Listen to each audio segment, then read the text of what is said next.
Pablo, Muy también. buenas tardes, queridas amigas, queridos amigos. Sean todas y todos muy bienvenidos. Ahora sí, Villa Alemana, Quilpué, Limache, Olmué, Marga Marga, región de Valparaíso, el semanario. Muy buenas tardes, amiga y amigos. ¿Cómo estás, Arnaldo? Muy bien, Gerard. Oye, te aviso, Pablo está golpeando la puerta ya. ¿Estás golpeando la puerta? Uy, empezamos el programa sin él. Estamos un poco apurados hoy día. Ya, entonces voy a abrir la puerta. Voy a abrir la puerta, Pablo. No, no está tocando la puerta. En el chat dijo, llegué Dijo, ahora. pero no, no está tocando la puerta. Puta. Bueno, mientras toca la puerta de verdad, porque quizás tiene alguna confusión, ahí tú le aclaras por el chat, yo comento que Pablo Embry es un dirigente vecinal de Peña Blanca, que ya lleva 8 años de dirigente vecinal, ha participado en programas similares a este, en otros medios, y ahora además es candidato a concejal por Villa Alemana, un gran desafío y yo lo felicito mucho por asumirlo porque, bueno, la verdad que ha recibido muchos comentarios positivos, uno lee decenas de comentarios, pero también muchos palos, porque parece que ser candidato, aunque no te conozcan, ya sea por amigos de los otros candidatos o el público en general nomás, no es algo tan bien visto, ¿no, Arnaldo? Parece que no, Bueno, siempre en estos tiempos. lo más fácil, lo más cómodo es criticar. Criticar y sobre todo cuando uno no tiene la información, son solo prejuicios, yo creo, son nada más que eso. Hoy, sí, me acuerdo de un comentario, dijeron, tú que eres dueño de las constructoras, y claro, él tiene por estudio la construcción, trabaja en el ámbito de la pintura, pero es un funcionario, un trabajador, no es un empresario. Y aunque lo fuera, pero me refiero que inmediatamente se lo demonizó, se lo atacó, fue una cosa tremenda. Oye, pero sabes que estoy mirando la puerta, la estoy viendo aquí, de aquí en este mismo ángulo 90 grados, Ya, y no se ve que esté tocando. le voy a Yo mandar, creo que ha caído en alguna confusión nuestro amigo. le voy a mandar un ¿Tú mensaje. tienes por ahí el link para enviarle a mano? Está en Eh, el chat en todo caso, el mismo chat está. Más atrás, en varias ya semanas más atrás.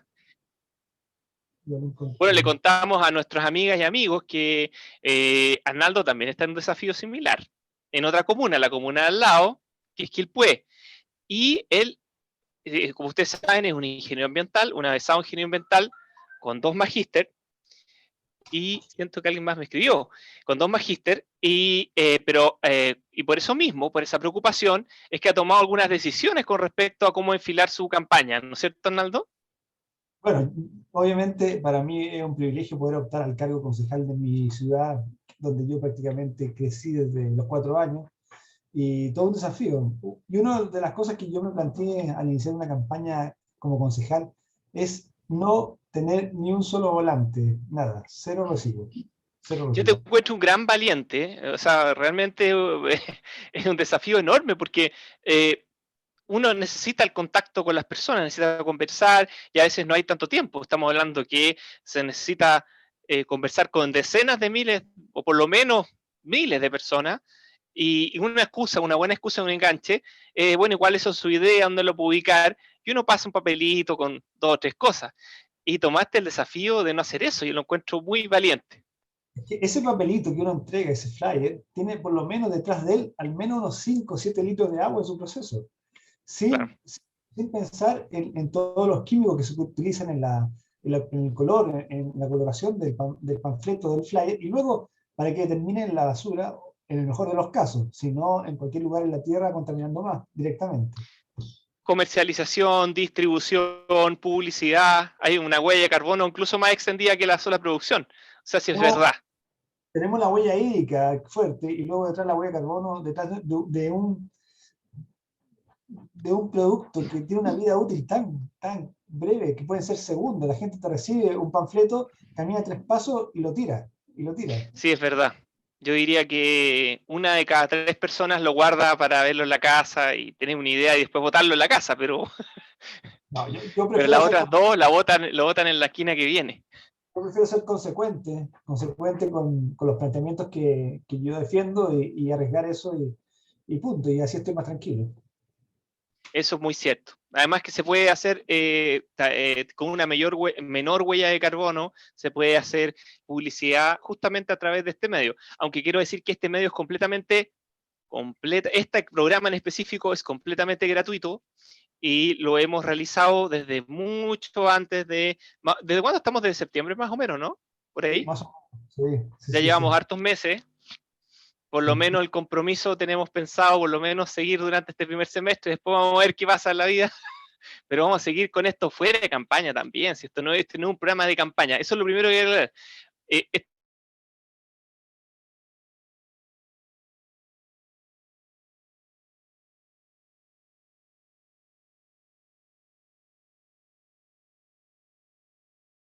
La política de arriba desde las nubes, pero se ha decidido meterse al barro, lo cual me parece una candidatura a concejal, lo cual me parece tremendamente valiente, quiero decirlo, porque una persona que ve las cosas con altura de mira, que si ven los programas, vean los programas, se van a dar cuenta que no le gusta, o no sé si le gusta o no, pero no es políticamente correcto, para nada, es súper incorrecto. Pero es correcto ¿en qué sentido? En sus ideas. O sea, plantea honestamente lo que cree, lo cual no es tan común. O sea, yo diría que lo que más uno ve son lugares comunes.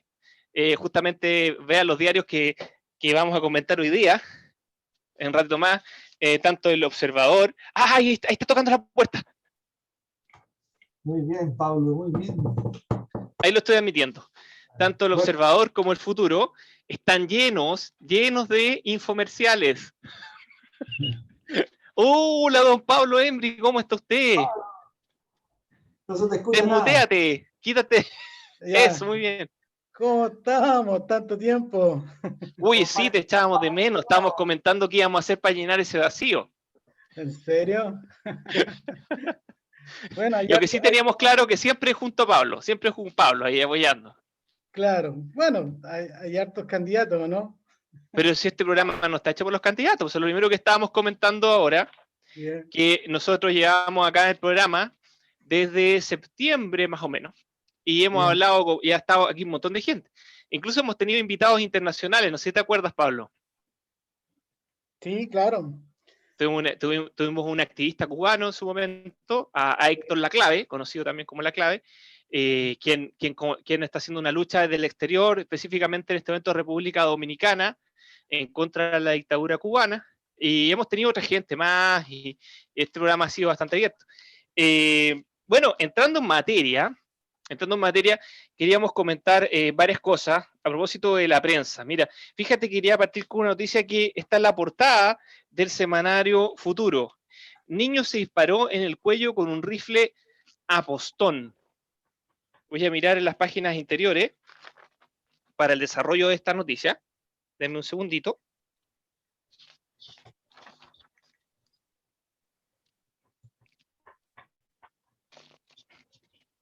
Bueno, hay que decir que acá está. Esto ocurrió en Limache, en nuestra provincia, la provincia de Marga Marga. Dice, un niño manipuló un rifle de compresión de aire y se disparó en el cuello y parte de la cabeza. El cuidado del menor se encontraba su abuela y en un momento de descuido, el niño de 6 años de edad sacó el rifle desde donde estaba guardado, presionó el gatillo y se disparó en el cuello. El accidente ocurrió, llamémosle accidente a esto, realmente una grave negligencia, yo le llamaría.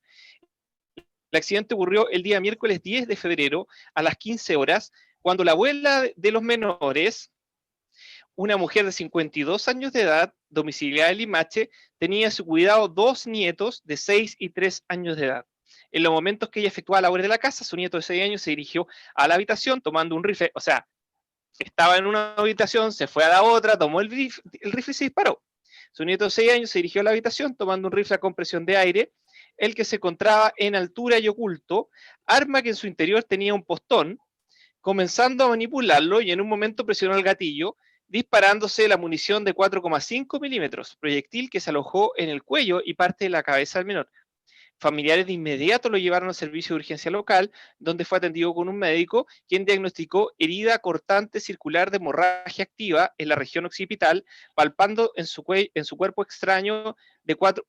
palpando un cuerpo extraño de 4 milímetros. Lesión de mediana gravedad, quedando el menor en observación en el centro asistencial. Bueno, lamentablemente esta no es la única noticia que partimos con noticia local, pero no es la única noticia de descuido de menores que hemos tenido en Chile en los últimos días. Hay una muy conocida, ¿no? ¿Han escuchado ustedes del niño que desapareció? Sí, tristemente, ya lleva, ¿cuántos días? ¿7? ¿6 días? Exactamente, 7 días desaparecido. Bueno, es cierto que en circunstancias excepcionales podríamos acusar no negligencia, pero en general lo que ocurre aquí son niños que son desatendidos, niños que son, bueno, en este caso, el niño subió a un armario a la parte superior, un niño de 6 años, sacó el rifle, lo manipuló y se disparó. O sea, no estamos hablando acá que fueron 1 minuto, 2 minutos, eso tiene que haber sido bastante más. Bueno, partimos con una noticia bastante desagradable, pero es bueno de repente también sacar a colación este tema, porque muchas veces nos ocurre que nos damos cuenta que los niños andan circulando muy libremente por las calles, incluso ahora en tiempos de pandemia, de repente se ven niños y uno no identifica a los padres, y el peligro está ahí, ¿no? El peligro es inminente, estamos hablando de niños en este caso, un niño de 6 años dentro de una casa, pero que se disparó, y el otro caso de niños desaparecidos, que no es poco, o sea, la verdad que son muchos los niños que desaparecen en el país. ¿Que ustedes han seguido alguno de estos casos? ¿Tienen algún comentario respecto al tema o pasamos rápidamente a otro tema? No, decir nomás que las armas las carga el diablo, como ahí se dice. Entonces, yo creo que hay que hacer un llamado a la población, es decir, principalmente los sectores rurales, donde normalmente se guarda este tipo de armamento, que sea escopeta o lo que sea, y a veces no se tiene la prolijidad en cuanto al cuidado que se debe tener con los niños chicos, ¿no? Es muy cierto. Y siguiendo con el tema de la irresponsabilidad, bueno, lamentablemente Peña Blanca ha sido noticia. Detienen a ¿Qué pasó con Peña? 47 personas. 47 personas. ¿Qué estaban haciendo, Pablo? ¿Tú crees que estaban haciendo? No ¿Qué sé, te tinca que dime estaban tú, haciendo? una fiesta. Participaban en una fiesta clandestina. Mm. Espero no haber estado. Lamentablemente, lamentablemente continúa, no es la primera noticia que tenemos de Peña Blanca con esta situación, no es el único lugar del país, por cierto, Mm. pero bueno, veamos esta noticia. Ujú. Hasta menores de edad participaban en la fiesta que se realizaba en una parcela del sector rural del lado norte de Villa Alemana. Todos fueron detenidos y trasladados hasta la unidad policial. El hecho fue denunciado el pasado domingo 14 de febrero a las 1:30 horas de la madrugada, cuando los vecinos del lugar informaron a la policía de lo que ocurría, por el alto volumen de la música y los gritos de euforia de los asistentes a la fiesta. Al llegar una patrulla al sector de Cajón de Lebu, en una parada ubicada en el lugar, vieron una gran cantidad de vehículos estacionados al interior de un predio y vieron a muchas personas consumiendo alcohol. Ante el delito flagrante, por la situación sanitaria que vive el país, ingresaron a la parcela y al exterior de la vivienda detuvieron a 27 personas y al interior otras 20, entre otras menores de edad y mayores. Los menores fueron entregados a una persona adulta, mientras que los restantes quedaron en libertad a la espera de ser citados por el Ministerio Público. 47 personas, lamentablemente. Gerald, ¿Sí? debo aclarar lo siguiente, que Cajón del Ego no es Peña. Eso corresponde a Limache. No, ¿Me aquí dice escuchaste? que, aquí dice ¿Bien? que, aquí dice que es de, la noticia puede tener algún problema, dice sector rural del norte de Villa Alemana. Es que está en el límite, pues. Quizás por eso Sí. es, pero en este Eh, caso, claro, pero corresponde a sí, sí te Limache, entiendo. No, Pablo sí te porque, entiendo. Pablo insinuó que el observador miente. No, pero este no es eh, observador del futuro. No, pero en todo el caso dice otra futuro. cosa. Espera, déjame leer bien la noticia. Al llegar una patrulla al sector de Cajón de Leo, tienes razón. Bueno, ahí habría que ver, medir ahí si era 1 kilómetro para allá, 1 kilómetro para acá. No, Pero es que ese sector es, como se puede decir, el sector de nadie, ¿sí? Pero corresponde a Limache, ¿ya? De hecho, los vecinos del sector de Covadonga, que es como el límite que se podría decir, han hecho reclamos así y han pedido a la autoridad, a la gobernación, de que se clarifique bien ese sector, porque bueno, ellos han sido los más perjudicados con este acceso del cajón del Evo, en la cual transitan vehículos pesados y a veces a altas velocidades y no hay una fiscalización por parte de carabineros en relación a eso. Entonces, por eso te digo de que las parcelas es Limache. Bueno, para que veas, el Sí. problema que tú delatas está graficado en esto. O sea, nadie tiene muy claro dónde está exactamente el límite. Buen punto a aclarar, y aquí se aprovecha hacer la denuncia nuevamente, y ojalá que lo tomen las autoridades y aclaren cuál es el límite comunal, y que cuando vean estas situaciones se hagan partícipes, porque por ejemplo, efectivamente las autoridades edilicias podrían hacerse parte de la persecución de estos delitos también. Bueno, y sumándote a eso de Villa Alemana, bueno, creo que una de las noticias que ha llamado harto la atención ha sido el tema de que el alcalde ha estado solicitando más personal de carabineros para controlar el tema de los ambulantes ¿cómo se llama? En las calles de Villa Alemana. ¿Ya? Sí, pero fíjate que esa labor es propia de fiscalizadores de las municipales. Debería haber un mayor número de inspector municipal. Esa labor es típicamente de inspección municipal. Creo Claro. que lo hemos hablado antes también, de que hay muy pocos fiscalizadores en Villa Alemana. Justamente leí también esa noticia Sí. y lo primero que recordé fue la cantidad de fiscalizadores que tiene la municipalidad, que es muy, muy escasa. Y si no tenemos inspectores municipales, malamente podemos estar exigiendo que Carabineros se dedique a un tema que es propiamente de gestión del espacio público, que debería ser mucho más municipal. Claro, claro, y no, y también yo creo que aquí va un trabajo a más largo plazo, en sentido de que si queremos erradicar a los vendedores ambulantes, o mejor dicho, ordenar el comercio de Villa Alemana, yo creo que estas medidas creo que no van por ese lado, ¿ah? Porque tú no puedes tener Villa Alemana cerrado o simplemente doblar el tema de los funcionarios carabineros en un tema puntual cuando en otros sectores se carece la presencia policial. Y bueno, Problemas más graves, o sea, la verdad que me preocupa el comercio ambulante en cuanto a que, sobre todo en tiempo de pandemia, por el tema sanitario, las aglomeraciones que se producen, las restricciones en la vereda, sí, pero mucho más me preocupa el narcotráfico. O sea, hay que darle órdenes de magnitud a lo que se está conversando. claro que sí, pues. Entonces, y más así, ahora liderar este tema, la verdad, las cosas que, no sé, a 2 meses de que termine su gestión y preocuparse cuando en el pic de la pandemia, la verdad que tú ibas a Villa Alemana y la verdad las cosas que ha sido un caos y un tema que en muchas ocasiones fue criticado el tema de que no había un control o una fiscalización en el comercio o en las calles de Villa Alemana.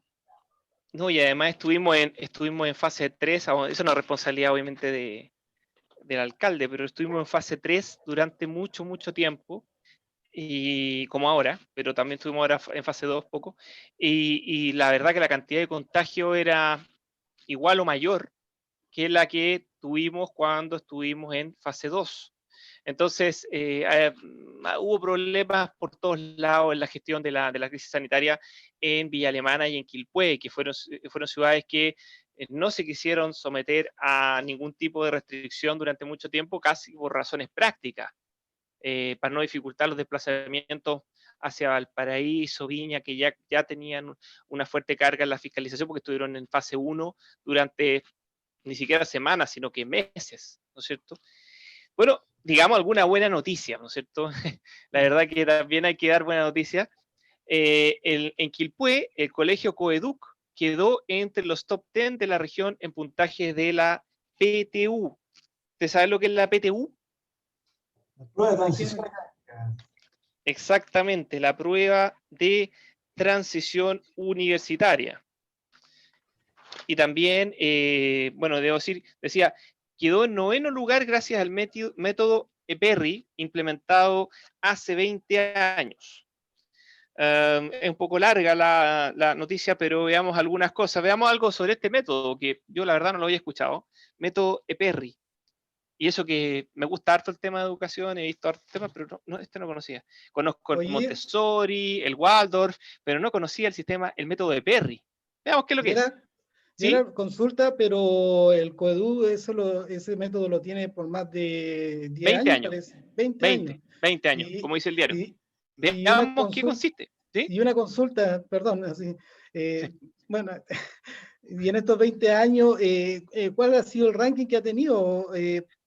Siempre ha estado dentro de los mejores. Mira, yo te digo, tradicionalmente yo lo he leído en los diarios en estas épocas del año, a veces un poco antes. Tradicionalmente era esto a fines de diciembre que uno empezaba a leer estas cosas, pero, o principios de enero, dependiendo del año. Siempre el Coeduc ha sido de los colegios de los mejores de la región en los resultados, siempre. Ah, ya. Siempre, siempre. No es que la prueba haya sido un poquito más, ha sido diferente en comparación a los otros años, así en cuanto. O sea, generalmente les va bien. O sea, algún año estará entre los mejores 30 colegios y ahora está entre los mejores 10, pero siempre se va moviendo bien, digamos. De la provincia, el Coeduc es uno de los mejores, eso sin lugar a dudas. En cuanto a los resultados en esta prueba, ojo que los resultados de las pruebas de selección universitaria no necesariamente se condice con otro tipo de características, pero quería aprovechar a hacer el comentario. En general, no es la educación que se recibe en los colegios lo que determina en general los resultados. Hay excepciones, pero en general tiene que ver con las diferencias que hay lamentablemente entre los hogares. Porque la formación que un niño recibe, sí, hay una formación formal, que es la que recibe en el colegio, pero también tiene una educación en los hogares y las experiencias de vida. Niños que viajan más, niños que tienen padres profesionales, todo eso lamentablemente, ¿perdón? La alimentación. La alimentación, Los hábitos, la contaminación, los hábitos de sueño. la contaminación la contaminación intrahogar que se produce en muchos hogares, lamentablemente, por el abuso de combustible fósil, ya sea gas o peor de repente leña, pero de una combustión pobre, de mala forma. Todas esas cosas influyen, lamentablemente. Pero se puede revertir en parte esos resultados con una educación pública o una educación, a veces también lo que ya está desapareciendo, los particulares subvencionados, que ahora cambió completamente el foco. A veces se podía obtener mejores resultados, pero no era la norma. En general tiene que ver con eso. Aparte que los colegios, ya sea particular subvencionados, antiguos, o ya sea fiscales o municipales, como lo vivimos los últimos años y todavía quedan varios municipios a cargo de la educación, entre ellos Villa Alemana por ahora, Limache que le queda un par de años, en Quilpué no sé cuánto le queda, pero o si ya no ha traspasado, Quilpué no ha traspasado todavía, ¿no es cierto? No, creo que no, todavía no traspasa. Pero claro, con los colegios, con los colegios bicentenarios, los llamados emblemáticos también antes, claro, también hay, pero esos eran selectivos. Entonces los alumnos que llegaban, aunque fueran de recursos económicos quizás no tan altos, clase media, incluso gente de mucho esfuerzo, pero venían de familias que tenían un cierto foco. De partida llevaban al niño a un colegio porque querían una mejor educación para él, entonces ya había un foco. Aparte de eso, quizás tenían mejor condición relativa, quizás los papás no eran profesionales, pero sí gente que por algo estaba preocupado de mejor educación, siempre se formó mucho, y eso uno lo conoce, o sea, los que somos formación clase media, hemos tenido padres y o abuelos que no estudiaron formalmente, pero se leían las selecciones del Reader Digest, ¿no es cierto? Entonces eran buenos lectores, gente muy formada, algunos no sé, yo tenía familiares que no tenían ningún estudio formal prácticamente, y leían libros de medicina, libros de historia muy densos, pero porque eso era así. Aquí lo que voy yo, va muchísimo de la educación por la diferencia entre las familias. No me refiero solamente al recurso económico, ojo que no es solo eso, tiene que ver el tipo de familia. Además, no es lo mismo lamentablemente una familia con una cierta estabilidad, padre, madre, o solo madre, pero con una cierta estabilidad.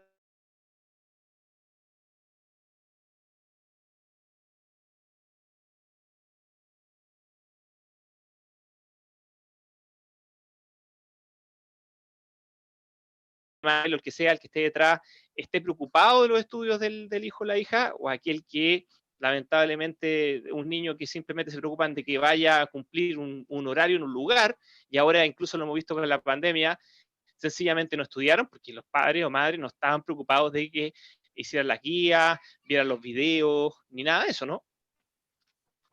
Es súper complejo el poder abordar el tema de la educación si no se aborda de una manera integral. No basta con tener que los niños tengan tablet o computadora en los colegios, no basta solo con eso. Hay que ver la mirada, el círculo completo. Desde la familia, desde el diagnóstico del niño, cómo funciona, el ambiente adecuado, el profesor es adecuado. Es súper complejo. Además, está detrás siempre el tema del costo político que implica tomar buenas decisiones. Bueno, veamos lo que es el sistema EPERRI para saber, porque la verdad que yo sabía que el Coeduc es muy bueno, pero veamos más o menos qué consiste, esto es muy cortito. Para el establecimiento y su director, sin duda que esta es la clave del éxito. Un método que comenzó a gestarse hace aproximadamente 20 años y que le ha dado varias satisfacciones a través de los positivos resultados conseguidos a sus alumnos en pruebas decisivas. Se trata del método EPERRI, sigla que significa ejercitación personal, evaluación, revisión y refuerzo inmediato, y una de cuyas particularidades se da en el plan refuerzo inmediato, que consiste principalmente en trabajar con el alumno directamente en el banco. Nosotros no usamos la pizarra, trabajamos desde el banco, porque creemos que en el colegio el proceso que debe funcionar es el aprendizaje, no de enseñanza. Eso sí, interesante. Yo sí lo, de hecho, yo lo he tenido en mis capacitaciones como profesor, que el foco no está en la enseñanza, sino en el aprendizaje. ¿Cómo el alumno logra obtener las herramientas para poderlo aplicar, ojalá a la vida real, las herramientas para poder solucionar los problemas, los desafíos que se plantean, sus inquietudes? No en la enseñanza como era antiguamente. Antes los profesores explicaban desde la pizarra y los alumnos ponían atención. Para nosotros, en ese método, el profesor hace como que enseña y el alumno hace como que aprende. Muy cierto, lo debemos haber experimentado en algún momento en esas largas clases aburridas, sobre todo en las materias que no éramos naturalmente más dotados. A mí me pasaba en matemáticas, de repente veía el profesor ahí escribiendo largas ecuaciones y bueno, yo miraba un poco, mis alumnos, o sea, mis compañeros miraban un poco, pero bueno, nada más. Y los más interesados iban y hacían alguna pregunta de vez en cuando. Y eso para nuestro establecimiento ya no sirve, comentó el director. Otra de las características que beneficia este método es la cantidad de alumnos, ya que en el colegio presenta una matrícula por curso que no sobrepasa los 25 estudiantes. Es más, si en un curso hay un sobrecupo de 26 alumnos, dividen el curso a la mitad para hacer funcionar el método. Interesante, o sea, sentido común, o sea, este método debería ser la base de cualquier otra alternativa que se pueda hacer en otra parte. No, es la base. O sea, esto de estar enseñando en forma masiva las cátedras, ya no tiene, además que no tiene sentido, porque si tú quieres hacer una cátedra, basta simplemente poner un tutorial de internet y está lista. Ya. Es súper simple la solución desde ese punto de vista. Lo más complejo que yo veo es que requiere una inversión de tiempo más o menos grande. Imagínate que ellos llevan casi 20 años con el método y recién están obteniendo los mejores resultados. Eso quiere decir que cualquier cambio en educación es de largo plazo siempre. No, el Coeduc siempre ha tenido buenos resultados, o sea, lleva largos años con buenos resultados. Me refiero, los mejores resultados los está teniendo ahora, los mejores. Bueno, sí, por supuesto que demora porque Es que además pero ojo, pero los profesores actuales todos salen con esta enseñanza, o sea, solamente el problema son los problemas son los directores de las escuelas y las prácticas que están aplicados, pero todos los profesores que están saliendo ahora le enseñan este sistema. Así salen de Sí, las pero escuelas de las universidades. ahí quería ir al punto que conseguir una educación de calidad no es rápido. Ah, no, evidentemente no, pero yo creo que ya está todo para el salto. Lo que hace falta, como tú bien comentabas, es una decisión, suele decirse así, una decisión política, suele decirse así, pero no sé, yo creo que es más que eso. O sea, o entendiendo la política como lo que realmente es, como el grado más alto de la ética en el espacio de lo público, o sea, una decisión ética. Es decir, sabe que lo más importante en este momento son los niños, más que otros intereses que pueden ser, no sé, pues subir el sueldo de 800 lucas, 850 lucas, o que, no sé, las vacaciones sean de tal manera o tal otra. Creo que hay un asunto de prioridades. Así es. Pablo, ¿algún comentario respecto a este tema? O pasamos directamente a uno que está muy relacionado en todo caso. No, estaba atento a lo que estaban hablando y creo que el tema, lo que ha sido el tema de la pandemia, ha sido yo creo que complejo el tema de los cabros que estén estudiando vía online, teniendo un horario, una guía, pensando... Estaba pensando en el tema de lo que es la situación de las familias. Imagínate una casa que no es tan grande, tener un espacio donde tienes que tener tu computador, seguir una clase, que el cabro no se desconcentre. Imagínate que estar en clase es aburrido, en el sentido que de repente si el profesor no es, no es didáctico, en un segundo ya te perdiste, te desconcentraste, entonces también igual es complejo cuando estás en la casa, cuando tenés tanto distractivo, ¿me entiendes? ¿No? Entonces, me fui en esa bola mientras le escuchaba a usted Es muy hablar. cierto. Es muy cierto, y eso le ocurre también a las personas en sus trabajos. Eh, y también y la relación con el refrigerador, por algo tanto subimos de peso quizás Claro, pues, en todo este sí, tiempo. pues. ¿Ah? ¿No? Y los niños igual, pues imagínate a cada rato levantarse y ir al refrigerador, no sé, complicado. Bueno, un tema muy polémico, también vinculado con esto, y justamente qué bueno que tocaste lo de la pandemia, es la vuelta a clases presencial. Bueno, Limache ya tomó una definición. Obviamente sabemos que todas estas definiciones son bien plásticas, pueden ser revisadas, pero dice, Limache define fecha de retorno a las clases presenciales. Será el próximo 15 de abril y de manera gradual para garantizar el resguardo de alumnos y profesores. Durante la mañana de este miércoles, el alcalde Daniel Morales se reunió con representantes del Colegio de Profesores, la directiva de centros de padres y con asistentes de educación municipal, analizando de manera preliminar el retorno a clases presenciales de la comuna. Entonces ahí se llegó a esta respuesta del 15, después dice, la tarde de este martes, personal de Carabineros, no, este otro, sigue para acá. Al respecto, el jefe comunal expresó, hay que entender que el reinicio de clases tiene que darse de manera segura y nuestra prioridad siempre ha sido velar por la salud de las personas. Por lo tanto, tenemos que dar garantías a toda la comunidad educativa, alumnos, profesores, etc. Asimismo, Morales señaló, agregó, Limache nunca ha bajado de la fase 3 y esta reunión que realizamos la vamos a seguir haciendo para ir evaluando la situación. Por otro lado, la expectativa que tenemos es que todos estén ya vacunados con la segunda dosis para una garantía de que los docentes puedan realizar las clases de una manera tranquila y segura. Bueno, siguiendo las proyecciones con el mismo ritmo de vacunación actual, debiese ser justamente para esa fecha aproximadamente que los docentes estén vacunados. Más o menos debería ser, considerando la edad de los docentes y la fecha de vacunación, porque ojo, ellos también están con un calendario. Por ejemplo, docentes de alrededor de 40 años les toca a mediados no de la siguiente semana, de la semana subsiguiente, por ejemplo. En todo caso, el alcalde Morales no es el único que se ha manifestado en la región sobre el tema de forma más o menos clara. No sé si tienen alguna noticia de Quilpué, Villa Alemana. Ninguna de Quilpué al menos. Y en Bueno, Villa Alemana yo tampoco he escuchado una fecha. No, Villa Alemana, el alcalde dijo de que estaban sujetos a lo que se decida a nivel nacional. Así, eso fue lo que yo le escuché en su oportunidad. Lo cual es complejo porque, por otro lado,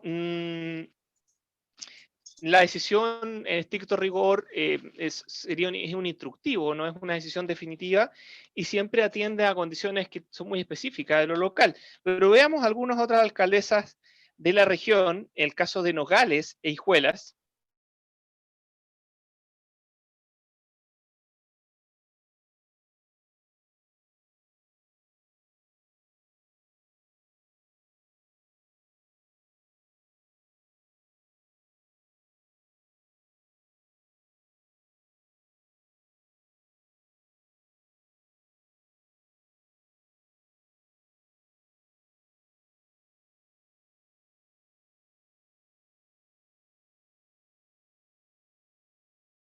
Las clases presenciales.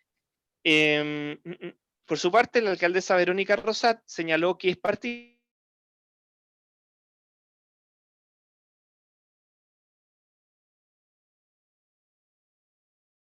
lugares de vacunación. Eso es bien importante. Hay comunas que están utilizando los colegios como lugar de vacunación, entonces es bastante poco probable que se pueda hacer convivir a ambas actividades. A esto se suma que deben ser entregados para la triple elección del 11 de abril. Ese es otro tema. Aquí también vamos a utilizar los colegios como lugar de votación. ¿Sí, Arnaldo?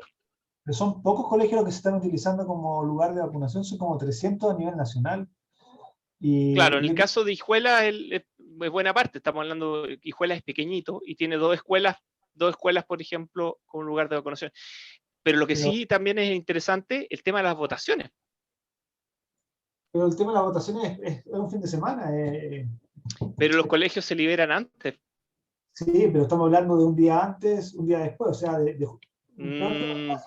no recuerdo exactamente, habría que revisar, pero yo diría que tú comprometes una semana de colegio aproximadamente con la votación. No, es mucho menos. De viernes a lunes generalmente. Y además que para vacunar pueden buscar cualquier espacio público, si no es necesario que sea un colegio. El colegio, claro, es mucho más cómodo, tiene muchas instalaciones, pero si hay que buscar otra alternativa, yo creo que es factible encontrar fácilmente. Fíjate que no sé, porque lo otro que hemos encontrado son, por ejemplo, gimnasios, porque tú requieres amplio espacio, no por el asunto del confinamiento, el confinamiento. En una plaza, vacunemos en plaza, ¿sí? ¿Cuál es el problema? Cuando fui a vacunar no es tan simple así. Se puede, pero hay que encarpar.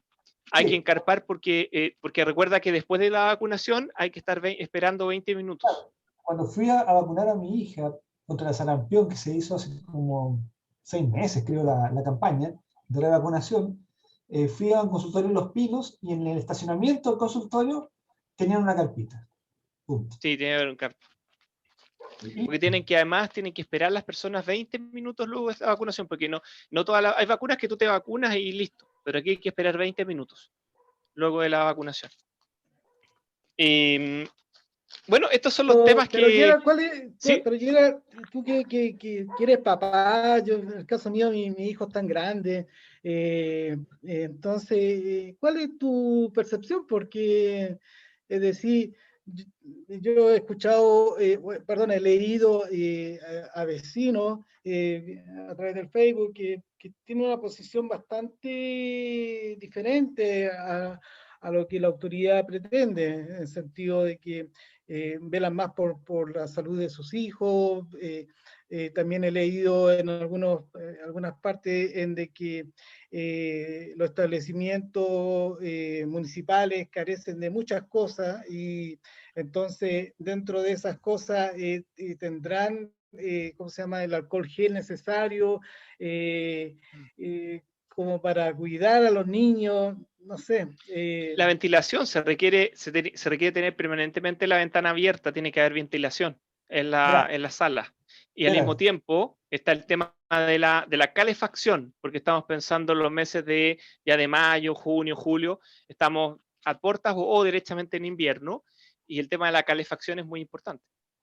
Gerard, recuerda que mi hijo reside en Madrid, tiene 13 años, y él volvió al colegio en septiembre, a clases presenciales, y se han cambiado todo el invierno, toda la ola de frío, con las ventanas abiertas con clases, y no han tenido problemas hasta ahora. Sí, pero los edificios en España no son las escuelas que tenemos acá. Ventanas abiertas, y van forrados, literalmente forrados, para estar en clases, porque están con ventanas abiertas. Sí, está bien, la aislación térmica es muy diferente. Ese, en el caso puntual de mi hijo, era un edificio muy antiguo, del principio del 900, pero están con ventanas.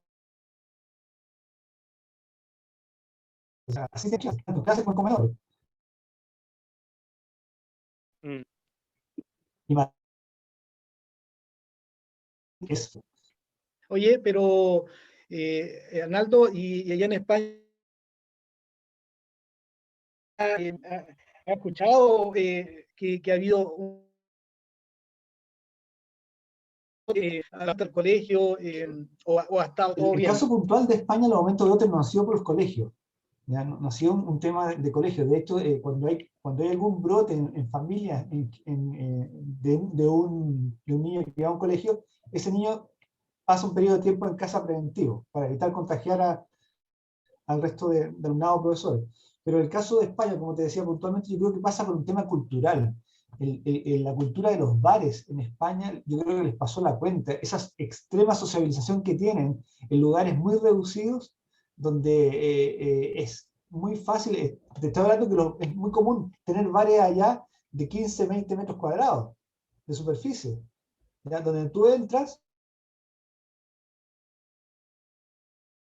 y sin contacto cercano con más personas. Y si te toman un café o otra cosa, te quitan la mascarilla y quieren fumar y tienen las terracitas. Entonces, yo creo que esa cultura fue la que les pasó la cuenta en este caso. Y además que hay algo bien particular que miramos siempre la atención allá, es que no se lavaban las manos. Por ejemplo, la persona que te servía la comida, que te servía el sándwich, era el mismo que te cobraba, ¿ya? Y jamás había un lavado de manos entre medio, o sea, menos dos personas o utilizar guantes. Entonces hay cosas que yo creo que en su cultura le jugaron en contra.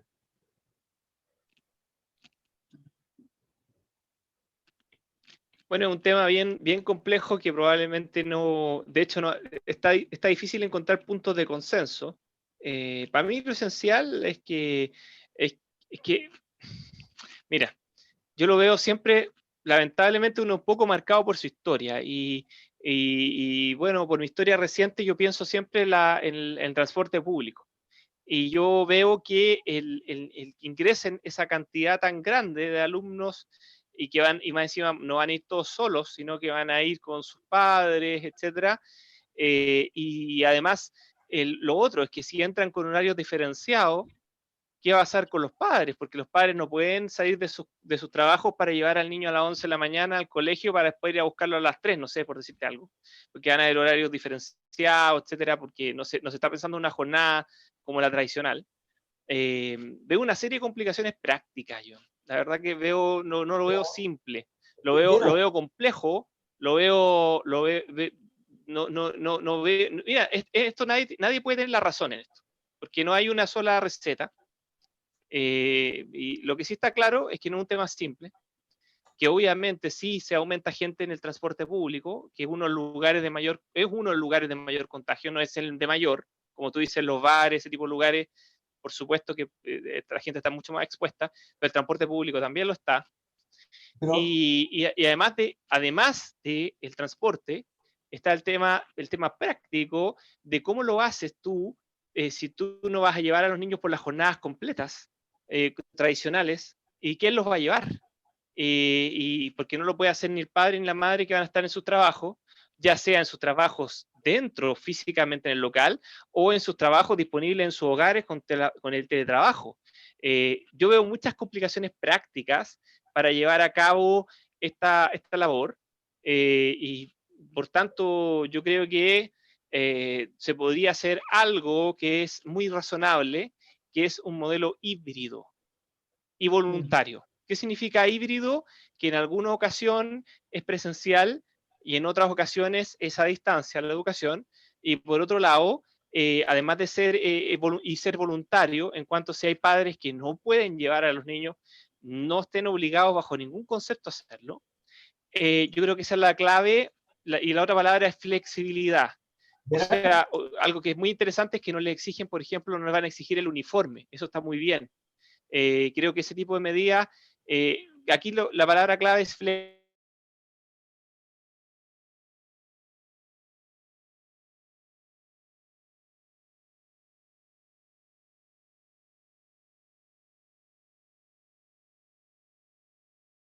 Tema que tú dices es muy complejo. Aquí no hay una solución que nos deje a todos felices, tranquilos y sanos. Aquí la única soluciones que van a haber son las menos dañinas, nada más, las que cometan al final menos daño a todos como sociedad. Y luego estamos viendo el tema de que los niños van a estar en sitios, en el colegio, donde van a tener unas medidas sanitarias bastante rigurosas en teoría, ¿ya? Cuando por otro lado tenemos que están abiertos los bares, las cafeterías, los restaurantes, y tú ves las terrazas, la gente llena, a 50 centímetros uno al lado del otro, sin mascarilla, conversando uno al lado del otro. Entonces, claro, se quejan de que no pueden volver a clases, pero no tienen ningún problema en ir a hacer vida social. ¿Entiendes? Cuando ese es un foco, pero altísimo, de altísima porcentaje de riesgo de contagio. Entonces, yo creo que nos falta consecuencia, nos falta mucha consecuencia.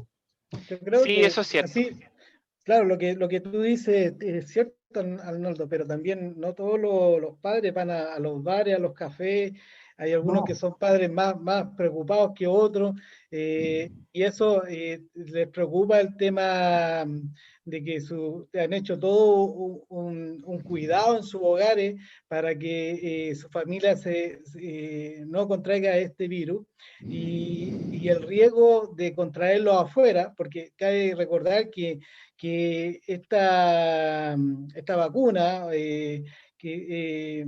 no inhibe de que un profesor al tenerla vaya a no contraer el virus, sino que lo hace más, ¿cómo se llama? Lo Hace ayuda a que el caso sea más benigno, menos exacto, que... justamente. Se me había caído la pantalla, por eso. Claro. ¿Ah? Pero no quiere decir de que no vayan a contagiarse, pues. Es decir, lo que tú dices es cierto, la vacuna impide que tú síntomas normales y elimina el riesgo de muerte. exacto. Y se puede contagiar a otros, por un lado. Luego lo que decía de padres más cuidadosos, de los bares, yo no me refería a que los mismos padres que van a los bares y restaurantes no quieran mandar a sus hijos, yo estaba hablando como sociedad, esa es la mirada, como global, no puntual. Y lo otro, el tema es muy complejo desde el punto de vista de ejecución, porque ya hacemos un sistema mixto de clases presenciales y online, pero eso significa tener o el doble de capacidad docente o que el mismo profesor haga más horas. También es un tema muy complejo, de la carga académica para el profesor se duplicaría y eso yo creo que muy pocos estarían dispuestos o al menos conseguirían aguantar ese ritmo de trabajo. Yo pienso que todos tenemos que ser flexibles en esto, todos tenemos que ceder. Lo que pasa es que, de hecho, si el régimen es híbrido, eso hace que las clases presenciales también sean más acotadas. Ojo con eso. Cuando el régimen es híbrido, los días que van los niños, no es que vayan a ir la jornada completa que habitualmente van, son horas acotadas. De hecho, eso está pensado prácticamente en todas las propuestas. No es que los niños vayan, por ejemplo, como la jornada completa de 8 de la mañana a 5 de la tarde. Eso Yo no lo que está haría, contemplado en ninguna parte. yo lo que haría sería un sistema de tutorías donde se entregan los contenidos para la casa y los niños van a aclarar y reforzar dudas al colegio en grupos Bueno, pequeños. básicamente eso creo yo que es el mejor camino. Y eso implica un sistema híbrido. Eso es el hibridaje. El sistema híbrido es combinar los sistemas online o a distancia, combinarlo con la presencialidad. Yo creo que, bueno, además que por otro lado me parece que es un sistema que de algún modo u otro es el más eficiente. Lo que pasa es que estamos inmersos en una sociedad muy paternalista y que lleva de la mano a los alumnos, cuando vemos justamente tal como hace el colegio que le fue tan bien y le fue tan bien este año en pandemia, ojo con eso, enfocándose en el proceso de aprendizaje más que en el proceso de enseñanza, más que en el Oye, pizarrón, pensar en justamente lo que tú dices, en la tutoría, y el Yo, uno a uno. pero Yo pienso también, que, sí, yo pienso que es como el tema híbrido, es como lo ideal, en el sentido de que si bien es cierto, hay materias que uno las puede seguir vía online, ¿ya? Pero el tema práctico, ya sea los talleres, lamentablemente tienen que ser presenciales.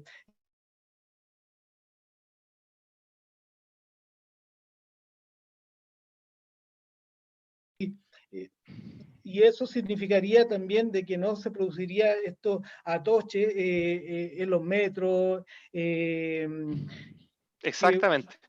que la verdad las cosas es que hoy en día igual se producen los atoches, ¿sí? Y para resolver dudas. O sea, tú vas, por sí, ejemplo, a clase, qué sé yo, y hay contenidos que te son muy fáciles, que leyendo las guías pasaste, lo aprendiste, pero tienes dudas, se los plantea el profesor, resuelve las dudas, te pone nuevos desafíos, y nuevamente reforzando la idea del uno a uno, la tutoría. Eso es muy interesante. Lo que planteaba justamente el sistema Perrin que conocimos hoy día, que también yo lo había estudiado con otro nombre, pero había estudiado más o menos lo mismo. Y por otro lado, lo que plantea Arnaldo, es exactamente lo mismo, la idea de la tutoría. Me parece muy bueno, muy interesante. Ojo, ¿Mm? que lo que tú decías recién del tema del COEDU, el tema que es muy importante también es la cantidad de alumnos en una sala de clase, Ah, claro. porque, porque también ese es uno de los métodos que se hace el COEDU, de que es una cierta cantidad de alumnos por sala. Mm. Y a veces tenemos colegios principalmente municipalizados de que el número es bastante grande y complicado. Yo no sé cómo lo harán ahora, si va a haber una separación de alumnos, porque no creo que en el mismo banco, al lado, va a ser como antes. Entonces, No, por eso mismo tiene que el sistema sí o sí va a contemplar que los niños no vayan todos los días al colegio. Si eso está claro. yo, Lo que no está claro es que se va a hacer con los otros días y por eso yo creo que una modalidad híbrida podría servir. Ahora, por ejemplo, es más, como asisten cada ciertos días, los niños que tengan muchas dificultades con Internet, se puede suplir con guías escritas. Tener una alternativa escrita para los niños que no pueden acceder al material online. claro, Gerard, una última cosa si quieres, que eso iba a tratar de apuntar, que desde nuestra mirada, nosotros tres tenemos un nivel tecnológico y académico que quizás nos permite ver el hibridaje o la educación a distancia con relativa facilidad, pero hay muchos niños y familias que no tienen eso, y menos una estructura de estudio y posibilidades tecnológicas en casa, lo cual les sería súper difícil poder avanzar al ritmo de los demás. También hay que ser conscientes de eso. Por eso mismo veía el tema de que como tendrían que ir algunos días a la semana, podrían ser 2, podrían ser 3, esos días pueden ir a buscar obviamente guías y estudiar con guías en el caso de que no puedan acceder a la información online. Bueno, Arnaldo nos tiene un excelente tema que nos quiere plantear, así que por favor, es tuya la pantalla. Bueno, es una noticia de la comuna de alemana. Esta semana que pasó, la municipalidad de alemana con su alcalde hicieron requerimiento formal al Ministerio de Medio Ambiente a través de su Seremía de Medio Ambiente de declarar el estero de Quilpué como humedal urbano para iniciar el proceso de resguardo y de cuidado de este importantísimo ecosistema que atraviesa nuestras ciudades. Yo creo que es el primer gran paso tardío, pero el primer gran paso importantísimo que damos en el cuidado de la diversidad a nivel local en nuestra provincia.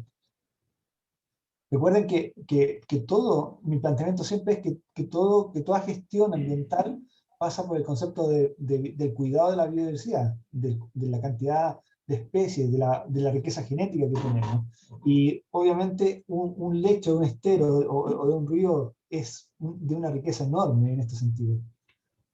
Y cierro la idea, ya que este para mí es el primer paso en formar un gran corredor biológico que tenga el estero de Quilpué, el Marga Marga, y hacia la Concagua, que empiece a atravesar la región, grandes corredores biológicos que cuiden nuestra biodiversidad. pero para Es una eso, iniciativa que vamos a tener que seguir, con atención. No sé, mm, obviamente es una buena idea, pero no se debe perder, no se debe diluir en el tiempo. Varias veces he recorrido el lecho también de ese río, ese estero, que ahora es un lecho bien acotado, ha disminuido su caudal de forma importante. Justamente quiero decir que yo vivo justamente inmediatamente al lado del estero. el estero pasa detrás de la bandereta de mi condominio. Y he visto la gran cantidad de vida vegetal, animal que existe en ese lugar. Entonces creo que es importante rescatar, también ordenar también eso, porque ojo, hay momentos en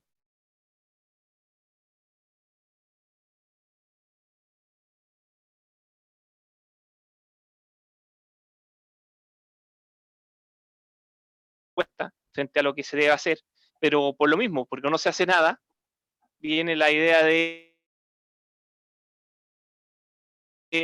solucionar problemas bien puntuales que tienen que ver, por ejemplo, con el tema de proveedores, etcétera, en vez de trabajar el tema justamente. ¿No es cierto, Pablo? Así es. Aprovecho de pasar el aviso comercial que dentro del programa del candidato Manuel Millones para la gobernación regional está justamente este tema de enfocarse en la biodiversidad a través de los corredores biológicos. Eso es lo que te iba a preguntar recién, en el sentido de que para que se pudiera hacer esto se requiere una voluntad política por parte de todos los alcaldes involucrados en este tema, ¿no? ¿O sería un tema que dependería del gobernador que tome la bandera, ¿cómo se llama? El pandero de esto? Mira, la figura del gobernador no va a tener muchas atribuciones reales, pero sí lo que va a tener va a ser el manejo del presupuesto. Y a través de eso es donde se puede incidir en mejorar las actuales políticas.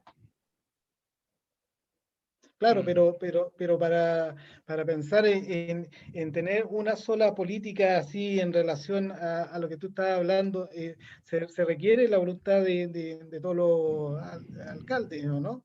O Mira, de las comunas. yo creo que la ola va en dirección a lo que te señalaba yo, por lo tanto va a ser muy difícil que un alcalde se quede solo en la playa y no quiera subirse a esta ola, donde obviamente va a tener el respaldo político de la población, el respaldo electoral, que es a final de cuentas lo que todo político busca.